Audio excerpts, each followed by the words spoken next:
everyone, Zero JD here with the X-Play Fans Channel. I'm here to give you a quick taste of Next Up Hero. It's kind of kind of an adventure, kind of twin sticky kind of game where you're going through these randomly made kind of levels, doing certain missions on each level, varying from hunting down a certain boss, killing enemies, killing shadow versions of yourself, or essentially just running around and killing enemies while everyone has one piece of health points.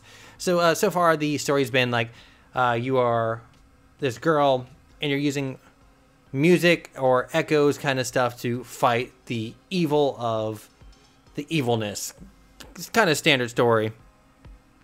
But the kind of interesting thing here is you actually get to pick from an assortment of characters here, and the one I really like right now is Mixtape because he's got twin guns. As you can see on the left, he's got multi-shots. He's then got a rapid fire ability, which uses a meter. And then he's got a jump attack, which fires 2 missiles at home and do pretty good damage. As you can see, I have a star next to him. I've actually gotten him into Prestige, and I've been leveling him up. As you level up, you actually unlock loadouts and stuff like this. See how I have my ability here, and then I have my attack and defense. These unlock with certain prestiges at the bottom, as you can see. What's interesting is as you kill enemies, they have a chance to drop a token, which you then can turn into abilities, which I think is pretty awesome. So this guy here, I've been attacking or killing and taking his tokens. So now that I've killed him enough times, I have the ability to, there's a chance I get a stun when I hit an enemy. Or let's say this guy, that's not a good example because I have to explain the thing here. This guy here, there's a chance for an extra projectile when I shoot or attack. Or right here, oh hey, there's a 5% chance of a spread projectile kind of thing. And of course, once you buy it, it resets, and then there's different tiers of it, which is really cool. On the right here is a kind of a ancient loadout system where you're summoning these guys using echoes that are following you. I'll get to that in one of the levels. So you go through here, pick out your loadout and different requirements or how many you need to actually summon someone, but I have my loadout set. Oh, didn't want to do that. This game has crossplay with PC and Xbox, so you'll be seeing a lot of weird names. That's a great idea. This actually also launched on Game Pass, which I felt is amazing for this game. So levels, areas are kind of done up into ventures, when each venture has a set number of levels, and then let's say it's 4 and then a boss. Or if it's 10, usually they'll have like some kind of intermission or something like that. So all these ventures have a time limit on them, and then it goes away. And then something replaces it.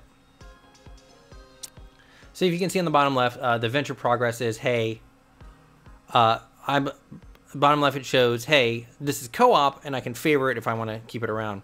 So at the bottom it actually says me level 1, meaning that's where I've started. If I had played this, it'll actually show me, hey, you've gotten this far in it. And the top level is level 10, and that has a boss. And right now that boss is at 87% health. We're going to co-op it. That means that other people have gotten to the boss and done a portion of damage to it.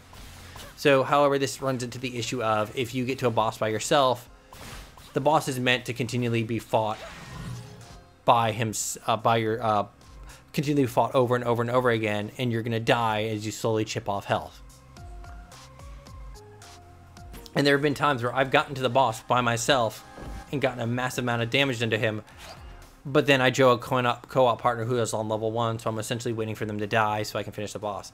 So this is the main big thing. You're like shooting, got your abilities, got your prestige ability, and then you run into these echoes, which are other people in the game. So you can revive them, and they will help you out and attack, and we'll go over here, and they'll kind of do your thing. They're a little bit of extra help, so don't rely on them to save your life. What's really interesting is you can see in the top right is actually, hey, I can pick between these two characters, and during my loadout, I'm going to be like, hey, I want this guy. So now he's going to do this, and now he's going to power me up, and now my attacks do more damage. So that's the main thing of this game, is that you're kind of collecting echoes, all that kind of things. So go through here, pick this guy up. Right now, when you level up your main account, you get the ability to have more echoes kind of with you and doing stuff like that. So, oh, picked it up too fast. So the prestige, those little coins are what you're actually using to level up your character and stuff like that. All right, so you see those little tokens that are dropping? That's what I'm collecting to unlock abilities and stuff, which I think is a great idea. So as you saw before, this said it was co-op, so someone could actually come in here, Xbox or PC, watch me play, and either join me or actually heal me. There are no health pickups, so I gotta make it through these levels if I'm going solo to do stuff. So the goal for this level was to destroy a set amount of enemies and then move on and just keep going. But if you're curious, I'm digging this game. I very much like this character, mostly because range. I can boost a little bit. Once you finish, an arrow will appear near your character to go to the next spot. But one of the modes is like, hey, it's a bounty hunt mode. You don't know where the boss is. So when you kill enemies, they'll drop arrows that show where the boss is. The thing is, as you kill enemies, he gets a boost to his health and damage, which I think is a pretty sneaky idea. So because someone had gotten halfway here, I started at level 5 instead of it starting at level 1. So that was like the little intermission I was talking about earlier.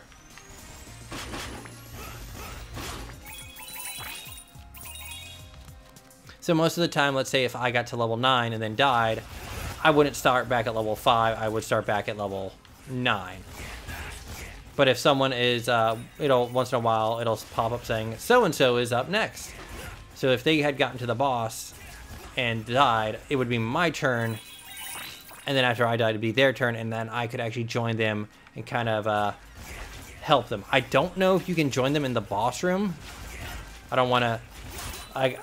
It's the general census sound is that most people have it who get to a boss are like me, who either finish it themselves or kind of waiting for someone. As you saw earlier, the screen was black, so it didn't want to actually let me see the boss. But I know who that boss is since I've encountered him before. I really enjoy what this game is doing with the echo kind of stuff. It does kind of worry me for the future of the game. If the player base dies off, there won't be any echoes. But it's fun to go through a level and see. This is the bounty hunt mode, actually, I was telling you about earlier. Go and see, like, you'll let's say, like, this Tampa person. I might find their body 5 times because they died in this same area 5 times, and that's kind of cool to be like, hey, this person died here. So there's these arrows, and we're gonna keep moving. But the boss, if I had to nitpick, the biggest issue is like the boss stuff. Of hey, you're gonna have to slam your head into this enemy multiple times. So that was a bounty target I just killed, and because I killed him, I got a box, and then I got a loot drop. So as you go, I don't even have to acknowledge these guys anymore if I don't want to. As you go, you can actually have challenges where it's like, and the way they do it is actually kind of amusing, is like, in this amount of time, you're going to pick up this amount of certain items. And you can designate kind of ballpark of what you got to do. So you're picking up like these items, be it prestige, the ghosts, or echoes or whatever. Oh, this one sucks. Let's go. So I need to at least get out of here. So I think that means, see that little picture over there? I think that means someone has joined me.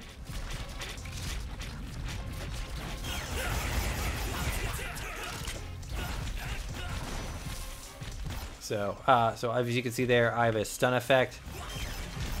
So now that everyone's kind of in this general area, I'm gonna finish them off quickly and hopefully be able to get out of here and go check out the boss. And that'd actually be a perfect place to end this. I've heard some complaints about frame rate issues. I have never personally encountered anything. But of course, I am running on an X, so.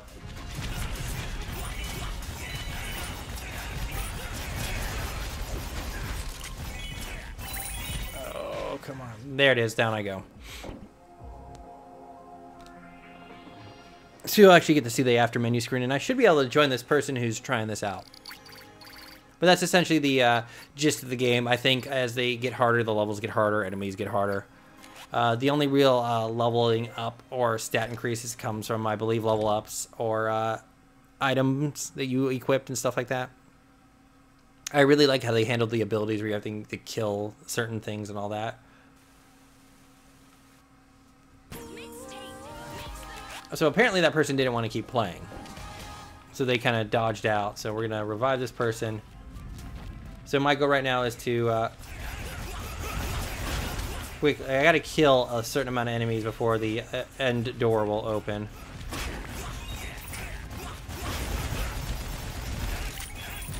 And it's fairly straightforward. Hey, like if someone fires a green projectile, you're going to be poisoned. If someone fires a red projectile, you're going to be on fire. So I like how it's kind of like, hey, this is what's happening to you. And you'll see like once in a while appearing over my head, it'll say stun. Just because of my ability, which one of the pro tips that the game gives you is, hey, mixtape and stun is kind of good. I also really like some mixtape's shot back ability, dodge ability, I'm sorry. So we're gonna get out of here and I'll show you the boss. But yeah, this is my biggest like qualm with the game is that, hey, you're gonna have to chip away at this thing, and sometimes the bosses kill you very quickly. All right, so this is Madcap, so I know that I need to. So there's only one of these that does damage to him. So we gotta keep going through here. I found that I die a lot from there it is. So that's the boss. So I'm gonna have to keep going in there. And the issue with that boss is that the part that's vulnerable is often random. So that will happen. And one of my worries is before I did this, I was playing and I got a boss down to literally like maybe 5 more hits. And someone came in and wanted to start doing the level, and then it kicked me to be their co-op partner. So my worry is, like, what if they get up there and finish off the thing that I did 99.99% of the work for? So when you beat a boss, you are actually given the ability, like, hey, do you want to continue, or do you want to take a break and just kill the boss, cash out now?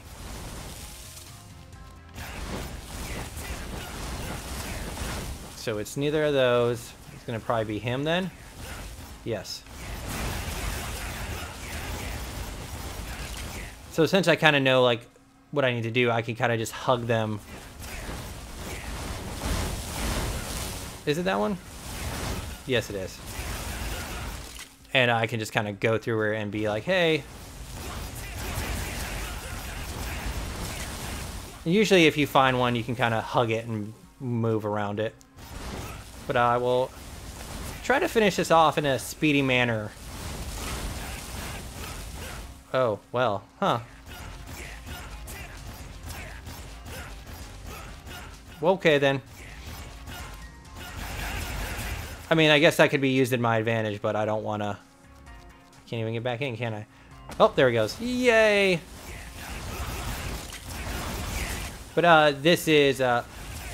Next Up Hero, it is out now on Xbox One. It has crossplay with the PC, which hopefully will extend its life. I think launching it on Game Pass was a marvelous idea on their part. I am ZeroJD. This is the XBLA Fans channel. Pro tip, I had to find this out the hard way. This game does not actually have a pause. So you're kind of out of luck. Thank you so much. Have a nice day.